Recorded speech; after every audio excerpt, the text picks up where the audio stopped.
I think it doesn't worry us because in the EV space, the more the merrier. As it was also mentioned by Sashank, that infrastructure is the key for the success of electric vehicles. You have to also keep in mind that the penetration of automotive in India is still about, let's say, 30, less than 30 cars per thousand people.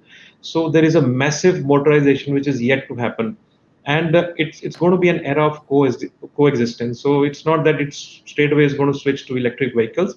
It's going to take many years, and we are cautiously optimistic about this, that we are also going to bring electric cars into India, and we will bring most likely this year itself.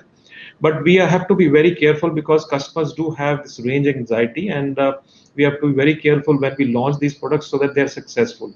Once you have unsuccessful products, then it is difficult to bring them back. So we are very cautiously working on this topic, and looking at anything and everything which helps the customer to uh, take a decision of buying an electric car. So it's going to be a challenging path, I would say, as we move on. And you also, I was speaking with another channel couple of days back. What we have decided is that earlier we were having diesel and petrol cars. Now we have decided, after we move from BS4 to BS6, that we will have petrol and electrified cars. So we have to also keep our whole structure of availability, I would say, lean, because the luxury space is very tiny in India. We are less than, as I mentioned, 1% of the overall automotive industry, as compared to, let's say, 5, 6, 7% in similar markets. So there is a massive motorization, first of all, that has to happen. Within overall motorization, automotive, even the luxury space has to grow. Unless you have a certain minimum threshold volume, you cannot produce locally. And we still have import duty, which is between 60 to 100% on these vehicles. And then you have GST, and then you have registration taxes, then you have insurance, and all put together, it becomes, it's a multi-layer, tax on tax on tax. That is what it is.